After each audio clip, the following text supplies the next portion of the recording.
The morning Zachariah Cole rode into Caldwell, Idaho in the spring of 1878, he could barely meet the eyes of the stable boy who took his horse, much less string together a proper greeting that consisted of more than a mumbled syllable or two. The ranch foreman who hired him that afternoon figured the tall, lanky cowboy with the weathered hat pulled low over his eyes was either running from something terrible or hiding a face full of scars. But when Zachariah finally lifted his gaze for just a moment to shake on the deal, there was nothing but smooth sun-bronzed skin and a pair of the clearest blue eyes the foreman had ever seen on a man.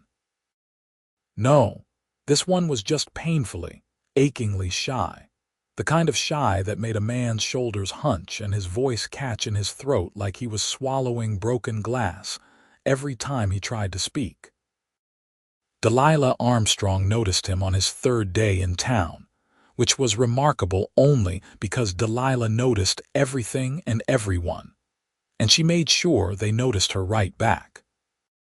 She was 22 years old and had inherited her late father's general store 2 years prior, running it with the kind of bold efficiency that made men twice her age step aside when she walked down the wooden sidewalks of Caldwell's Main Street.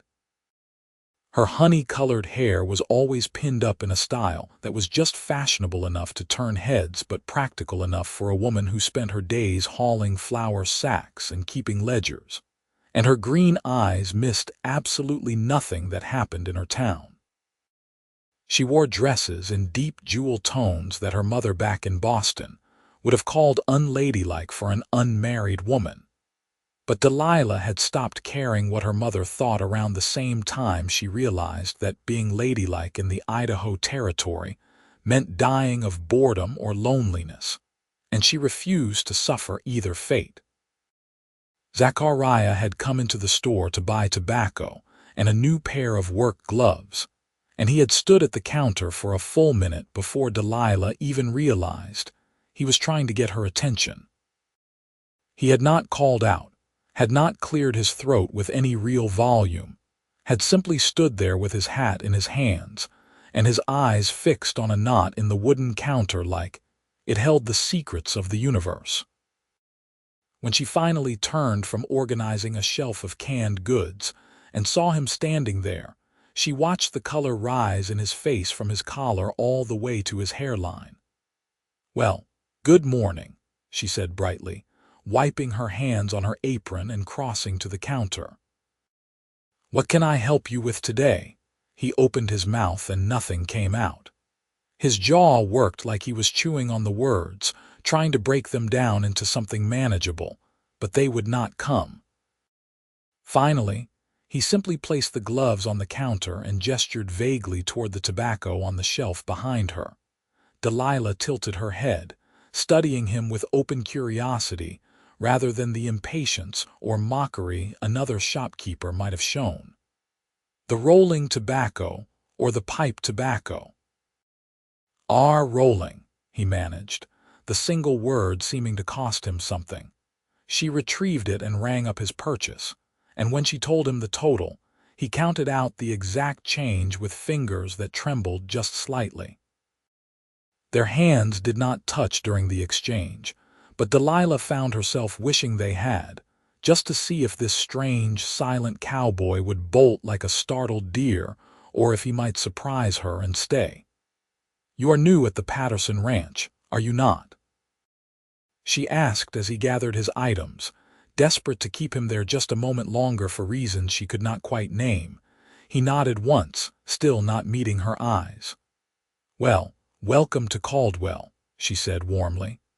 "I am Delilah Armstrong. I run this store, so you will probably be seeing a lot of me."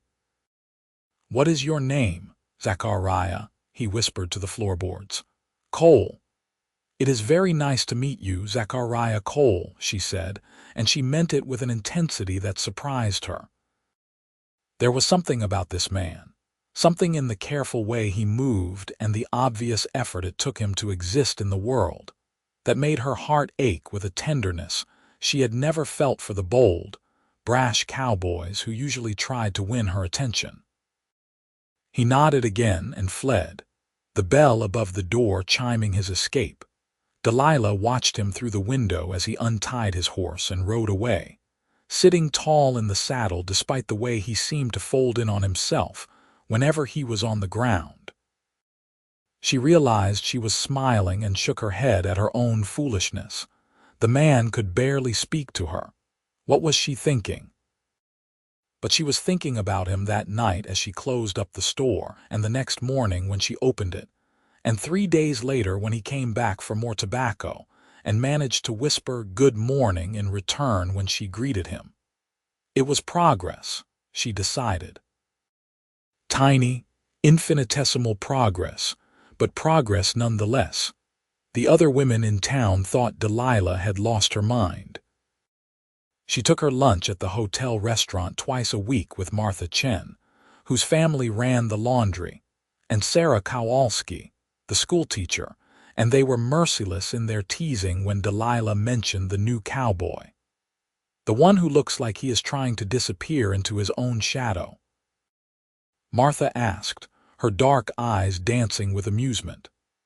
Delilah, you could have any man in this territory. Why are you wasting your time on someone who cannot even say hello? He can say hello, Delilah insisted, stabbing at her chicken with more force than necessary. He said good morning to me just yesterday. After you have been greeting him for 2 weeks, Sarah pointed out. At this rate, you will be old and gray before he works up the nerve to ask you to dinner. Then I will be a very distinguished old and gray woman, Delilah said primly, but she was laughing despite herself. I like him. There is something genuine about him. He is not trying to impress me with big stories or swagger. He is just himself. Himself appears to be a very quiet man, Martha said, but her tone was gentler now. I hope you know what you are doing. Delilah was not entirely sure she did, but she knew that she looked forward to Zachariah's visits to her store more than anything else in her week. She started timing her inventory of the tobacco shelf to coincide with when she thought he might come in, just so she could turn around and greet him rather than making him stand there working up the courage to announce himself. She learned that he took his coffee black by listening to the ranch hands talk at the store, and one morning when he came in looking exhausted, she had a cup waiting for him at the counter. He stared at it like it might bite him, then looked up at her with such naked confusion and gratitude that she felt her heart turn over in her chest. You looked like you could use it, she said simply. Thank you, he managed, and his voice was still quiet, but it was steadier than she had heard it before. He wrapped his hands around the cup and took a sip, and for just a moment, the smallest smile tugged at the corner of his mouth. Delilah counted it as a victory. Spring rolled into summer, and Zachariah's visits to the store became more frequent. He started coming in on Saturday afternoons when the store was less crowded, and Delilah realized he was timing his trips for when fewer people would be around to witness his struggle with words. She appreciated his intelligence in recognizing his own limitations and working around them, and she made sure to give him space and patience whenever he needed it. One Saturday, in late June, he came in and actually browsed the store for a while instead of just grabbing what he needed and leaving. Delilah helped 2 other customers and then found him standing in front of her small selection of books, his fingers hovering over the spine of a collection of Walt Whitman's poetry. You like poetry? She asked, keeping her voice soft so as not to startle him. He nodded, then seemed to force himself to add, used to rate it with my mother. It was the most personal information he had ever volunteered, and Delilah treasured it like gold. Used to, you do not anymore, he shrugged, a complicated expression crossing his face. Lost the habit. Well, that is a shame, she said, moving to stand beside him and look at the books.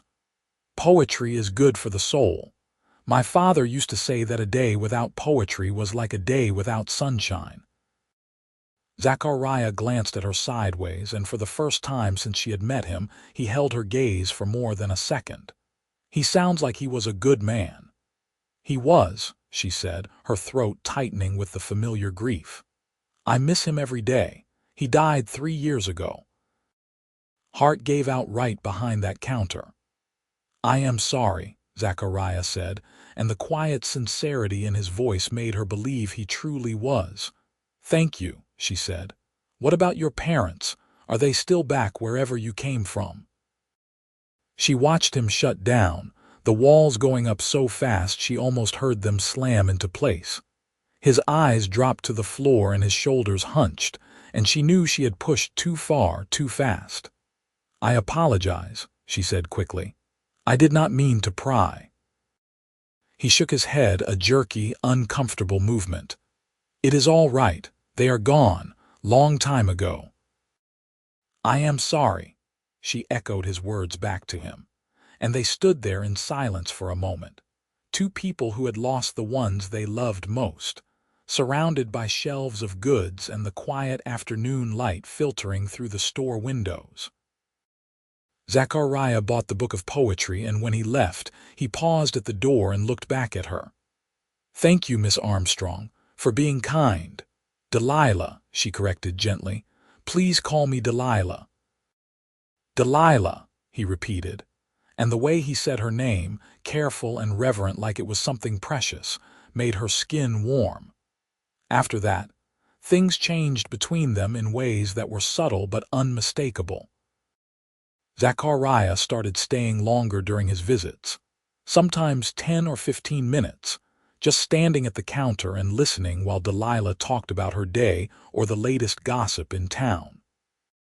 He rarely contributed more than a word or two, but his presence was steady and attentive, and Delilah found herself telling him things she had not told anyone else: her worries about keeping the store profitable, her frustration with the traveling salesman who tried to cheat her because she was a woman, her dreams of maybe expanding into mail-order business someday. He listened to all of it with those clear blue eyes fixed on her face, and sometimes he would nod or make a soft sound of agreement. And once, when she was complaining about a particularly condescending salesman, he said, "You should have told him to go to hell."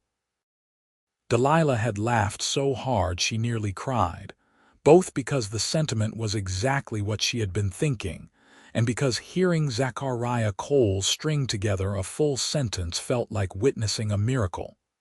"I wanted to," she admitted, "but unfortunately, I need his supplies."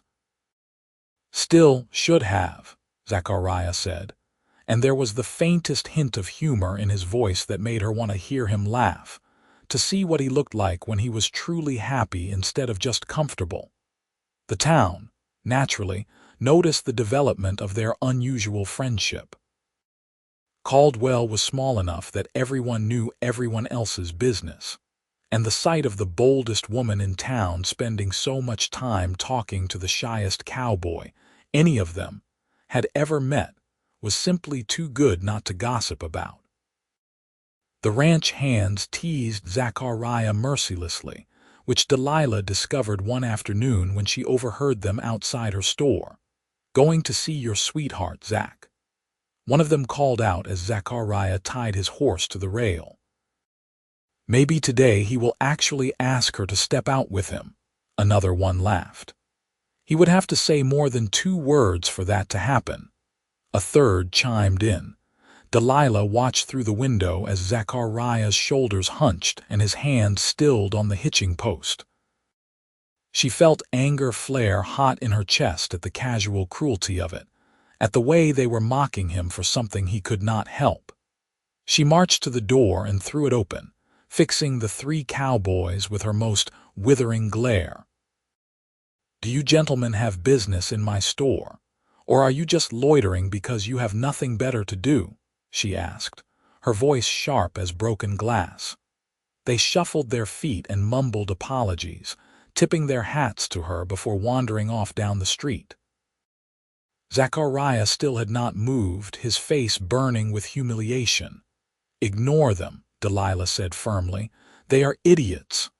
They are right, though, Zachariah said quietly, finally looking up at her. I cannot even talk to you properly. I do not know why you put up with me. Delilah stepped down off the porch and moved to stand in front of him, close enough that he could not avoid her gaze without being obvious about it. You want to know why I put up with you? Because you are kind. Because you listen, really listen when I talk. Because you do not try to be something you are not. Because when you do speak, you say things that matter instead of just filling the air with noise. And because I like you, Zachariah Cole, exactly as you are. He stared at her like she had just spoken in a foreign language, his blue eyes wide with disbelief. You do. I do, she said. And then, because she was Delilah Armstrong and she had never been afraid of going after what she wanted, she added, in fact, I more than like you. I have been waiting for you to ask me to dinner for months now, but since you seem determined to be a gentleman about it, I am going to ask you instead. Will you have dinner with me, Zachariah, tomorrow night? I will cook, and we can eat at my house where it is quiet, and you will not have to worry about anyone staring or listening. The color drained from his face, and then flooded back twice as strong. His mouth opened and closed several times, and she could see him fighting with himself, terror and longing warring in his expression. I am not good at this, he finally forced out. Talking, being around people. I will disappoint you. Let me be the judge of that, Delilah said. It is just dinner, Zachariah, just you and me and a meal. If it is terrible and you hate every minute of it, you never have to do it again. But I think you might be surprised. He took a deep breath, held it, and then released it in a rush along with a single word. Yes.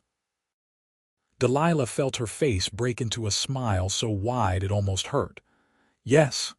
Yes, he repeated, and this time there was a tiny, tentative smile on his own face. I would like that. A lot. Tomorrow at 7 then, she said. Do you know where I live?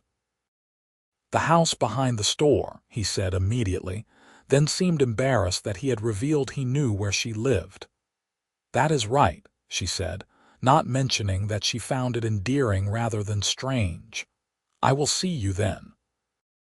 He nodded, and then seemed to realize he had originally come to the store for a reason.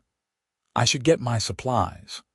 You should, she agreed, and they walked into the store together, Delilah feeling like she was floating several inches above the floorboards. She spent all of the next day in a state of nervous excitement that Martha and Sarah found hilarious when she confessed it to them. She cleaned her small house 3 times, tried on 6 different dresses before settling on a deep blue one that brought out her eyes, and prepared a meal of roasted chicken with vegetables and fresh bread that she hoped was impressive without being too fancy. She wanted Zachariah to be comfortable, not intimidated. He arrived exactly at 7, his hair damp like he had washed it and his face freshly shaved. He wore clean trousers and a white shirt that looked newer than anything she had seen him in before, and he held his hat so tightly in his hands that she worried he might crush it. He looked absolutely terrified. Come in, she said warmly, stepping aside to let him enter. You look very nice. So do you, he managed, his eyes flicking over her and then away quickly, like he was afraid looking at her too long might be improper. She had set the table in her small dining room, just 2 places across from each other with candles providing soft light. Zachariah sat down carefully, like he was afraid the chair might break under him, and watched as she brought out the food.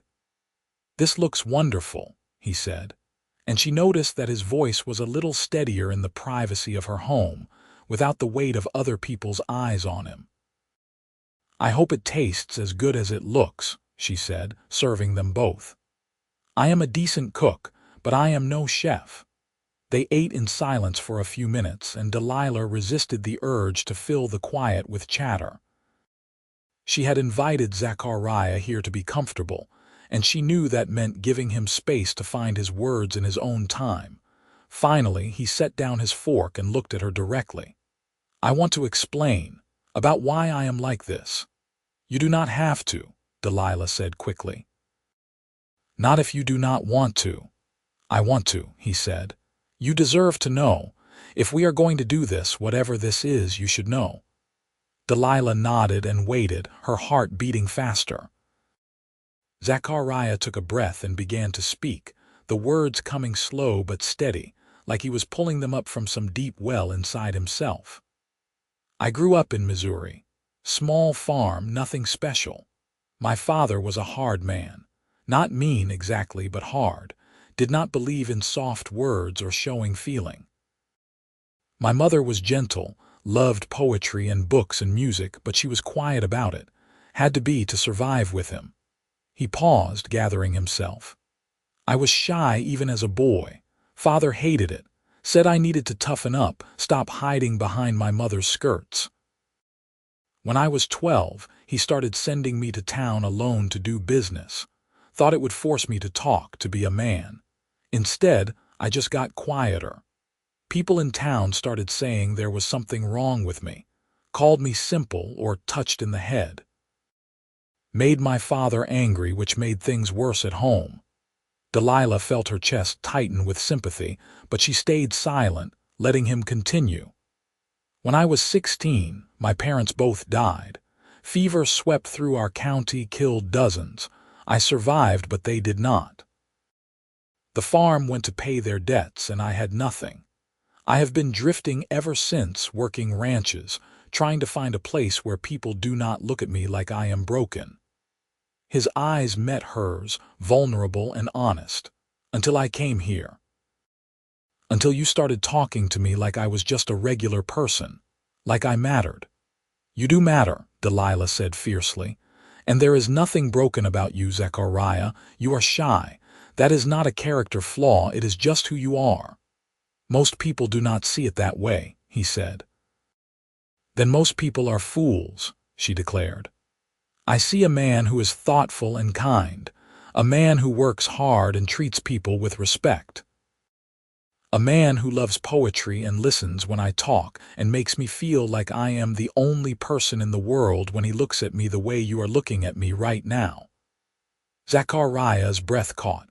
"How am I looking at you? Like I am something precious," Delilah said softly. "Like I matter to you." "You do," he said. "More than I know how to say." Delilah reached across the table and took his hand, feeling the calluses on his palm and the slight tremor in his fingers. "Then do not say it. Not yet. We have time, Zachariah, all the time in the world." His hand closed around hers, warm and solid, and they sat there in the candlelight, holding onto each other like they were both afraid the other might disappear if they let go. Over the following months, Zachariah and Delilah fell into a pattern that suited them both. He came to dinner at her house every Sunday evening, and those quiet meals became the foundation of something deeper than Delilah had ever experienced. In the privacy of her home, away from the prying eyes and listening ears of the town, Zachariah slowly opened up like a flower turning toward the sun. He would never be a chatterbox, would never fill the air with easy banter, but he told her stories about his childhood, about his mother's love of Keats and Shelley, about the places he had drifted through on his way to Caldwell. And he asked her questions too, wanting to know everything about her life, her dreams, what made her happy and what kept her awake at night. Delilah discovered that Zachariah had a dry, subtle sense of humor that caught her off guard and made her laugh until her sides ached. She learned that he was surprisingly well-read, that he had opinions on everything from politics to poetry, and that he was one of the most thoughtful people she had ever met. Every word he spoke was considered, meant, never wasted on empty pleasantries or meaningless small talk. In public, he was still painfully shy, still struggled to meet people's eyes or engage in conversation. But Delilah noticed small changes. He started nodding to people on the street instead of keeping his head down. He managed to exchange a few words with the stable boy who tended his horse. And when he came into the store during busy times, he no longer looked quite so much like he wanted the floor to swallow him whole. The town remained fascinated by their relationship. Some people thought Delilah was wasting her time, that she should set her sights on someone more suitable, someone who could match her boldness and social ease. Others found their pairing sweet in an odd sort of way, but Delilah did not care what any of them thought. She was falling in love with Zachariah Cole, and that was the only thing that mattered. It happened gradually, so gradually that she could not pinpoint the exact moment like became love. But by the time autumn painted the Idaho hills in shades of gold and crimson, she knew with absolute certainty that she wanted to spend the rest of her life with this quiet, gentle man who had somehow claimed her entire heart. She thought Zachariah felt the same way, could see it in the way he looked at her, the way his hand would find hers whenever they sat together, the way he had started staying later and later on Sunday evenings, neither of them wanting to say goodbye. But he had not said the words, had not made any move to take their relationship beyond these careful, chaste courtships. Delilah was patient, but she was also bold, and in late October, she decided it was time to push things forward. She invited him to dinner as usual, but this time, when the meal was finished and they moved to sit in her small parlor, she did not settle in the chair across from him as she usually did. Instead, she sat beside him on the settee, close enough that their shoulders touched. Zachariah tensed but did not pull away, his eyes questioning. "I need to tell you something," Delilah said, angling herself to face him, "and I need you to really hear me when I say it." "All right," he said carefully. "I love you," she said simply. "I am in love with you, Zachariah Cole. I have been for months now, and I cannot keep pretending I am not. I know you are shy, and I know expressing feelings is hard for you, and I am not asking you to say anything you are not ready to say. But I needed you to know, I love you." Zachariah stared at her, his eyes wide and shining in the lamplight. His mouth opened but no sound came out, and she could see him struggling, fighting to find the words. "It is all right," she started to say, but he shook his head frantically. "No," he forced out. "No, I need to say this." He took her hands in his, gripping them tightly like they were the only thing anchoring him to earth. "I love you too. God, Delilah, I love you so much it terrifies me. I have never felt like this about anyone. I think about you every moment of every day. You are the first thing I see when I wake up and the last thing I think about before I sleep. You make me want to be braver than I am. You make me believe that maybe I am not as broken as I always thought." "You are not broken," Delilah whispered, tears streaming down her face. "I know," he said, his own eyes wet, "because you showed me I am not. You have been so patient with me, so kind, and I do not deserve you, but I want to try. I want to be the man you deserve."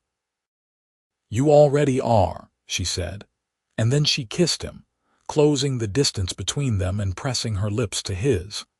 Zachariah froze for half a heartbeat, and then he was kissing her back, one hand coming up to cup her face with a tenderness that made her heart ache. It was a gentle kiss, sweet and careful, but it held all the emotion that Zachariah struggled to put into words, all the love and longing and hope for the future. When they finally pulled apart, both breathless, Zachariah rested his forehead against hers. "Marry me," he whispered. Delilah laughed, the sound full of joy. Was that a question or a statement? He pulled back just enough to look into her eyes. "Delilah Armstrong, will you marry me, please?" "Yes," she said without hesitation. "Yes, absolutely yes." He kissed her again, and this time there was less uncertainty in it, more confidence. They stayed on that settee until late into the night, talking and kissing and making plans for their future. And when Zachariah finally left to ride back to the ranch, he was smiling in a way Delilah had never seen before, open and unguarded and radiantly happy. They were married in early December, in a small ceremony at the church with Martha and Sarah as Delilah's attendants and a few of the ranch hands standing up for Zachariah. The shy cowboy managed to say his vows without stumbling, his voice quiet but firm, his eyes never leaving Delilah's face. When the minister pronounced them husband and wife and told Zachariah he could kiss his bride, he did so with a sweetness that made half the congregation tear up. The reception was held at the hotel, and Delilah had warned everyone that Zachariah would not be giving a speech or engaging in lengthy conversations, and to their credit, most people respected that. They came through the receiving line, offered their congratulations, and moved on without trying to trap him in awkward small talk. Zachariah seemed overwhelmed but happy, his hand never leaving Delilah's, his thumb occasionally rubbing circles on her palm like he needed the reminder that this was real, that she was his now. They spent their wedding night in Delilah's house, which was now their house, and Delilah discovered that Zachariah's shyness did not extend to the bedroom. He was tender and attentive, making sure she felt cherished and safe, and when he whispered that he loved her against her skin, she believed him with every fiber of her being. Zachariah moved into the house behind the store, and they settled into married life with surprising ease. Delilah continued running the store, and Zachariah kept his job at the Patterson Ranch, at least initially. But as winter gave way to spring and then summer, Delilah started noticing that her husband was not entirely happy with ranch work. He did it well, never complained, but there was something missing, some spark that she wanted to see in him. One evening over dinner, she broached the subject carefully. "Have you ever thought about doing something different, not ranching, I mean?" Zachariah looked up from his plate, surprised. "Sometimes. Why? You just do not seem as happy with it as you used to," she said. "And I have been thinking, the store does well, but it could do better. I have been wanting to expand, maybe offer more services. What if you came to work with me? We could be partners, truly."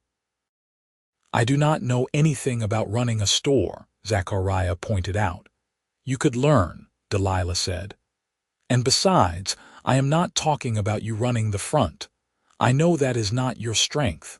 But you are good with numbers and you are meticulous about details. You could handle the inventory, the ordering, the bookkeeping, the parts that do not require talking to customers all day." She could see him turning the idea over in his mind, hope and uncertainty warring on his face. "You really think I could do it?" "I know you could," she said firmly. "And I would love to work with you every day instead of only seeing you in the evenings." Zachariah smiled, that slow, sweet smile that still made her heart flutter. "Then let us try it." He gave his notice at the ranch and started working at the store in July of 1879. Delilah had been right about his strengths. Zachariah had a head for numbers that she envied, and he brought an organizational system to her inventory that tripled their efficiency. He worked in the back room most of the time, emerging only when necessary, and Delilah ran the front with her usual charm and boldness. They made a perfect team, complementing each other's strengths and covering each other's weaknesses. The store flourished under their joint management. By the end of their first year working together, they had expanded their stock and started a modest mail-order business that served the more remote ranches and homesteads in the region. They were not wealthy by any means, but they were comfortable and happy, and that was more than enough. In the spring of 1880, Delilah discovered she was pregnant.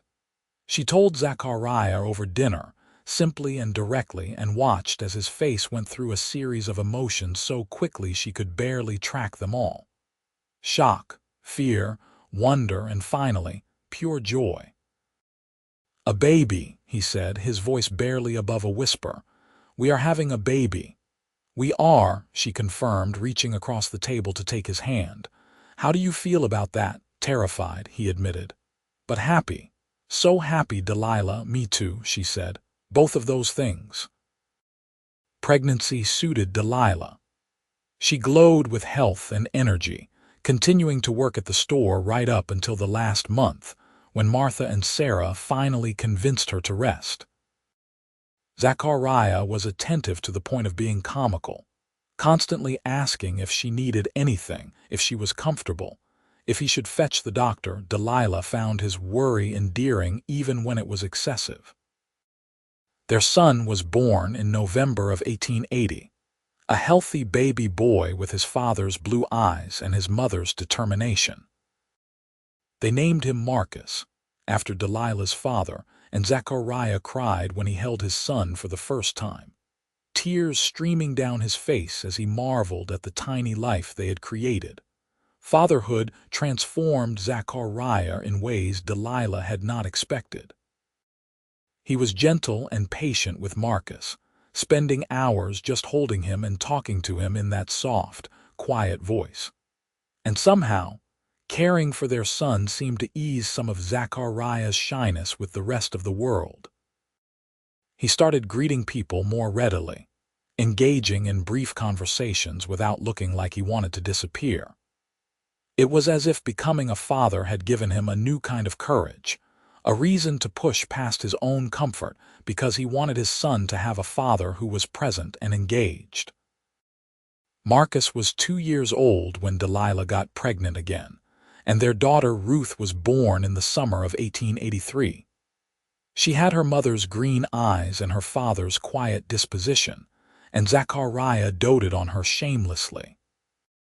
Delilah would find him reading poetry to her in the evenings, the same poems his mother had read to him, and her heart would swell with love for this man, who had come so far from the terrified cowboy who could barely say good morning. The years passed in a blur of work and family and quiet happiness. The store continued to thrive, becoming a cornerstone of Caldwell's economy.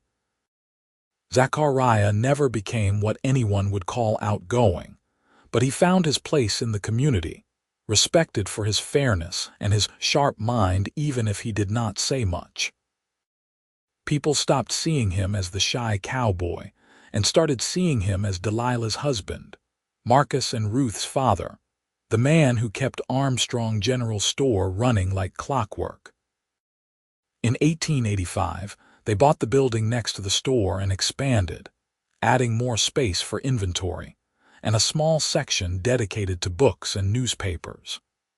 It was Zachariah's idea, born from his own love of reading, and it became one of the most popular parts of the store.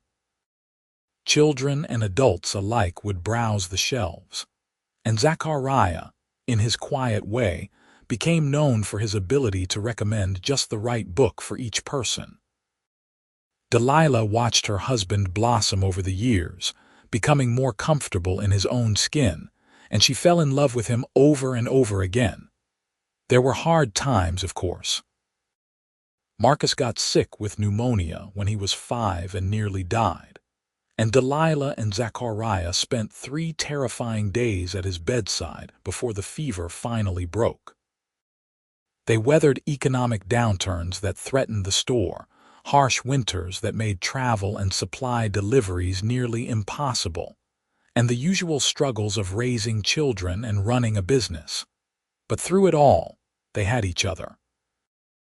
Zachariah was Delilah's rock, steady and solid and endlessly supportive. And Delilah was Zachariah's courage, the force that pushed him to be more than he ever thought he could be. They were partners in every sense of the word, and their love only deepened with time. On their 10th wedding anniversary in December of 1888, Zachariah surprised Delilah with a gift. She unwrapped it to find a leather-bound journal, and when she opened it, she saw that every page was filled with his handwriting. "What is this?" she asked, confused. Poems, he said, looking almost shy again, like the boy he had been when they first met. I have been writing them, about you, about us, about our life together. I wanted you to have them. Delilah's eyes filled with tears as she read the first page. A poem about the day they met, about how terrified he had been, and how her kindness had changed everything. She flipped through the pages, seeing their entire relationship chronicled in verse, every important moment captured in Zachariah's careful script. "This is the most beautiful gift anyone has ever given me," she whispered.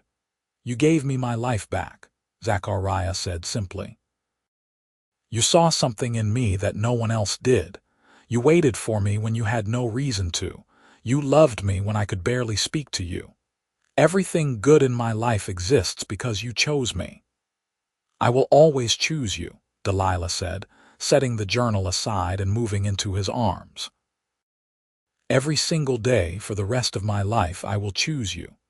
They kissed, deep and sweet, and when they pulled apart, Zachariah was smiling that beautiful smile that still made her heart race. "I love you, Delilah Cole," he said, the words coming easy now after years of practice. "I love you too, Zachariah Cole," she said. "More than anything in this world." Their children grew up strong and healthy. Marcus was outgoing like his mother, with a gift for making friends and a head for business that promised he would take over the store someday. Ruth was quieter like her father, preferring books to social gatherings, but she had her mother's fierce determination and was already talking about becoming a teacher like Miss Sarah. In 1892, when Marcus was 12 and Ruth was 9, Delilah got pregnant once more, a surprise that delighted them all. Their second daughter, Ada, was born in early 1893, and she was a perfect blend of both her parents, bold when she needed to be and thoughtful when it mattered. Zachariah was 50 by then. His dark hair shot through with silver, but he was still the same gentle, loving man Delilah had fallen for all those years ago. He had grown into himself over the decades, finding confidence not through some dramatic transformation, but through the steady accumulation of love and support and proof that he was valued exactly as he was. One Sunday, in the summer of 1895, the whole family went on a picnic by the river. It was a beautiful day, warm and clear, and Delilah sat on a blanket watching Zachariah play with their children. Marcus and Ruth were helping Ada build a dam out of rocks, and Zachariah was offering gentle suggestions, his voice carrying across the water.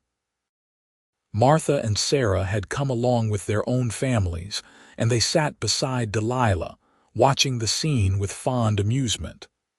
"I have to admit, I was wrong about him," Martha said, not for the first time. "He turned out to be exactly what you needed." "We turned out to be exactly what each other needed," Delilah corrected gently. "You have built a beautiful life together," Sarah added. "Your children are wonderful, the store is thriving, and you two are still so clearly in love. It is everything a marriage should be." Delilah smiled, watching as Zachariah caught her eye across the distance and waved. She waved back, her heart full to bursting with happiness. "He could barely say good morning when we met," she mused, "and I knew even then that he was special. I just had to wait for him to be ready." "And he was worth the wait," Martha said. "Every second of it," Delilah agreed. That night, after the children were asleep and the house was quiet, Delilah and Zachariah sat together on the porch, watching the stars come out. Zachariah had his arm around her shoulders and she was tucked against his side, perfectly content. "Thank you," Zachariah said suddenly. "For what?" Delilah asked. "For waiting," he said. "For being patient. For seeing me when I felt invisible. For loving me when I did not know how to love myself." Delilah shifted so she could look up at him. You do not have to thank me for that. Loving you has been the easiest, most natural thing I have ever done. Still, he insisted, I want you to know that I see it. I see everything you have done, everything you have been to me. You saved my life, Delilah. You saved mine too, she said. Before you, I was going through the motions, running the store, being bold and brash because that was what people expected, but never really feeling anything deep. You taught me what real connection feels like, what real love feels like. Zachariah kissed her forehead, a gesture of such tenderness that it made her throat tighten. We have been good for each other. The best, Delilah agreed.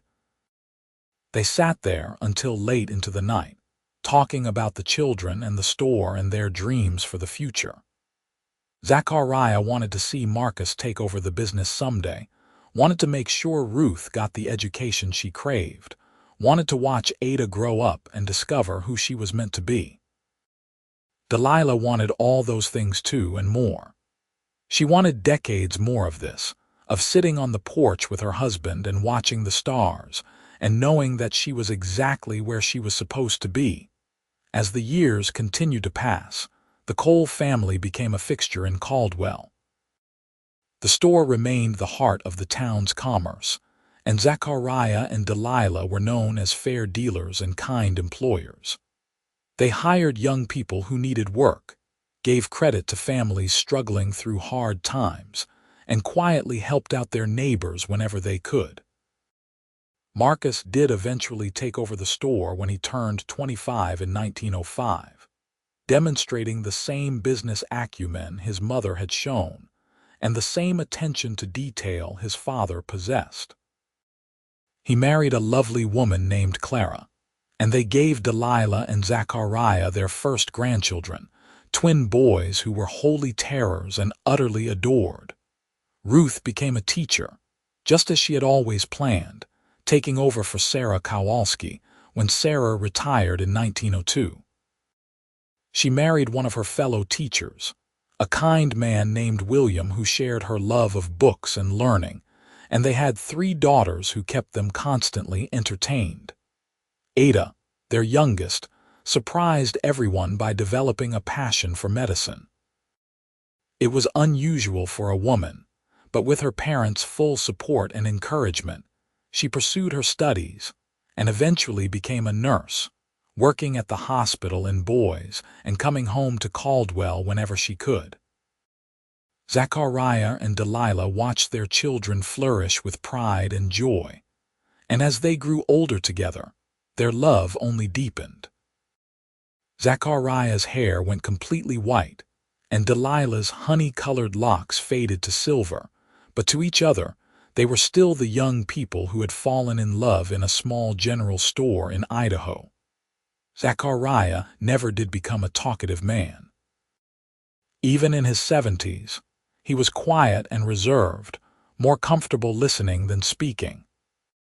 But he had found his voice in other ways, through the poems he continued to write, through the letters he penned to his children and grandchildren, through the quiet acts of love and service he performed for his family every day. And Delilah was still bold, still the loudest voice in any room, but she had learned the value of quiet moments too, of sitting in comfortable silence with the man she loved and finding as much communication in a shared glance as in 1,000 words. In the spring of 1910, Caldwell threw a celebration for Delilah and Zachariah's 50th wedding anniversary. The entire town turned out, filling the hotel ballroom with flowers and well wishes. Marcus gave a speech about his parents' partnership and the example they had set for their children. Ruth read a poem her father had written for her mother on their first anniversary.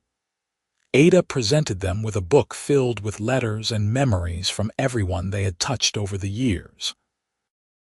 Zachariah and Delilah sat at the head table, holding hands and looking slightly overwhelmed by all the attention. When it came time for them to speak, Delilah stood first, her voice still strong despite her 74 years. "Thank you all for being here to celebrate with us," she said. 50 years ago, I met a cowboy who could barely say good morning. And I decided, right then and there, that he was worth waiting for. It was the best decision I ever made. Zachariah Cole has been my partner, my best friend, my great love for half a century, and I would not trade a single moment of it for anything in the world. She sat down to thunderous applause, and then everyone looked at Zachariah. He stood slowly, his hand still clasped in Delilah's, and the room fell silent. Public speaking had never gotten easier for him, but for her, he would do it. "I am not good with words," he began, his voice quiet but clear in the hushed room. "Never have been. But Delilah taught me that love is not about how much you say. It is about what you do. It is about showing up every day and choosing the person you love over and over again. It is about patience and kindness and seeing the best in each other, even when times are hard. She has shown me that kind of love for 50 years, and it has made me a better man than I ever could have been alone. I love you, Delilah Armstrong Cole. Thank you for waiting for me." There was not a dry eye in the room as he sat back down, and Delilah was crying openly, not bothering to hide her tears. She leaned over and kissed him, right there in front of everyone, and the room erupted in applause and cheers. They danced that night, slowly and carefully, Zachariah holding Delilah close and whispering in her ear all the things he was still too shy to say aloud in front of a crowd. She laughed and cried and told him she loved him, and they swayed together to the music, surrounded by the life they had built and the people they loved. As the evening wound down and guests started to leave, their children and grandchildren gathered around them. Marcus raised his glass in a toast. "To Mom and Dad, the best example of what love should be, may we all be so lucky." "To Grandma and Grandpa," the grandchildren echoed, and everyone drank. And Delilah and Zachariah looked at each other and smiled, knowing that they had done something right, that the love they had built had created ripples that would extend far beyond their own lives. They lived several more beautiful years together. Zachariah passed peacefully in his sleep in the winter of 1915, at the age of 73, with Delilah holding his hand. His last words to her were, "I love you," spoken with the same quiet intensity he had always had, and she kissed him and told him she loved him too. And then he was gone. Delilah grieved deeply, but did not let the grief consume her. She had their children and grandchildren to live for, and she had the store, and she had 57 years of beautiful memories to sustain her. She continued to work at the store a few days a week, more for the social interaction than the necessity, and she spent her evenings rereading the poems Zachariah had written for her over the years, tracing his handwriting with her fingers and remembering. She told her grandchildren stories about their grandfather, about the shy cowboy who could barely speak and the bold woman who waited for him anyway. She told them about how love is not always loud or dramatic, that sometimes the deepest love is quiet and steady and constant. She told them about patience and kindness, and seeing the worth in people even when they cannot see it in themselves. Delilah lived to be 83 years old, passing away in the summer of 1919, surrounded by her children and grandchildren. Her last words were about Zachariah, about how she could not wait to see him again, and there was a smile on her face when she went. They buried her next to him in the Caldwell cemetery, under a tree they had planted together 40 years earlier. The headstones were simple but elegant, bearing their names and the dates of their births and deaths, and beneath both, the same inscription: "Love is patient." Their legacy lived on in Caldwell for generations. Armstrong General Store remained in the family for another 50 years, before finally being sold to new owners who kept the name out of respect. The building still stands today, a historical landmark in a town that has grown far beyond what Delilah and Zachariah could have imagined. But more than the store, more than the buildings or the businesses, their true legacy was the love they had shared and the example they had set. Their children taught their children about patience and kindness. Their grandchildren told their grandchildren about the shy cowboy and the bold woman who had loved each other against all odds. The story became part of Caldwell's history, a reminder that love is not about finding someone perfect, but about finding someone worth waiting for and then choosing them every single day, no matter what. And sometimes, on quiet Sunday evenings in Caldwell, when the sun is setting and the world is peaceful, people swear they can see two figures walking hand in hand down Main Street. A tall man with white hair and a woman in a blue dress, still together after all these years, still choosing each other, still showing the world what real love looks like. The shy cowboy and the bold woman, Zachariah and Delilah. Two people who should never have worked on paper but who created a love story for the ages, proving that sometimes the quietest love stories are the ones that echo the loudest through time. Their great-great-grandchildren still live in Idaho, carrying forward the values of patience, kindness, and unwavering love that Delilah and Zachariah instilled in their family. Some of them have inherited Zachariah's quiet nature, while others have Delilah's boldness, but all of them carry the knowledge that they come from a love that was real and true and lasting.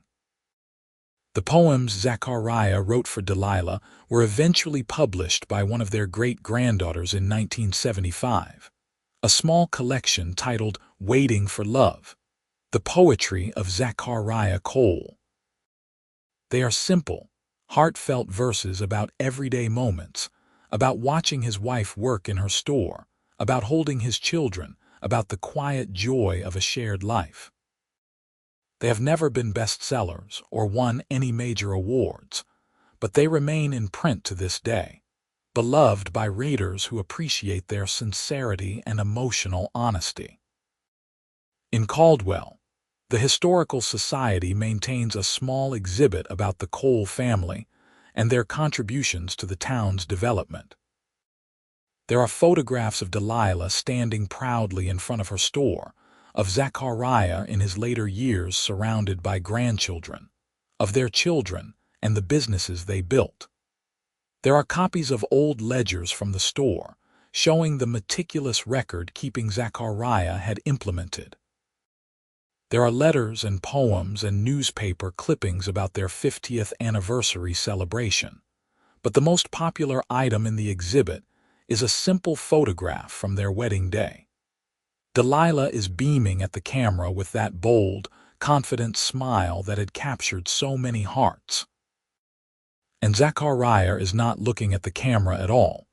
He is looking at his bride, his face soft with wonder and love, and in that single frozen moment, you can see everything they were to each other. People stop at that photograph and smile. They read the placard explaining who these people were. This shy cowboy and this bold woman who built a life and a love that lasted through everything. They read about how he could barely speak to her at first, about how she waited anyway, about how they proved that love is not about grand gestures or perfect compatibility, but about choosing each other every day and building something beautiful through patience and dedication. And then they leave the Historical Society and go about their lives, maybe a little more patient with their own partners, maybe a little more willing to see the worth in people who express themselves differently, maybe a little more convinced that real love is still possible in this complicated world. That is the true legacy of Delilah and Zachariah Cole. Not the store or the poems or the historical exhibits, but the way their love story continues to inspire people more than a century after they walked the streets of Caldwell together. They proved that you do not have to be the same to be perfect for each other, that patience and kindness can overcome any obstacle, that the quietest person can have the deepest feelings, that the boldest heart can choose to wait. On December 5, 1888, when Zachariah gave Delilah that journal full of poems, he included an introduction that she had read with tears streaming down her face. It said simply, "To my beloved Delilah, who saw a man worth knowing when others saw only silence, who waited when she had no reason to wait, who taught me that love is not about the words we say but about the life we build together. Every word in this book, every moment of happiness in my life, exists because of you. You are my voice when I have none, my courage when I am afraid, my home when I am lost. I love you beyond measure, beyond reason, beyond time itself. Forever yours, Zachariah." Those words, written in his careful script, captured everything they were to each other. And when Delilah passed away in 1919, that journal was buried with her, clutched to her chest, so that even in death, she carried his words with her. Their children had copies made before the burial, ensuring that their parents' love would not be forgotten, that future generations would know the story of the shy cowboy and the bold woman who had created a love that transcended their differences and built something lasting and beautiful. In the end, that is what love is. Not the absence of difficulty or difference, but the commitment to work through it all together. Not the perfect match on paper, but the willingness to see beyond the surface to the person beneath. Not the loud declarations or grand gestures, but the quiet, steady choice to stay, to love, to build a life together one small moment at a time. Zachariah Cole could barely say good morning when he arrived in Caldwell in 1878. But Delilah Armstrong waited for him anyway, with a patience and faith that changed both their lives forever. And in doing so, they created a love story that would be remembered and retold for generations, a testament to the power of seeing people for who they truly are and loving them exactly as they are, not as the world expects them to be. Their story lives on in the hearts of everyone who hears it, a reminder that sometimes the greatest loves are the ones that require us to wait, to listen, to look beyond the obvious and see the extraordinary in the ordinary. Zachariah and Delilah were not perfect people, and their love was not without its challenges, but it was real and true and lasting.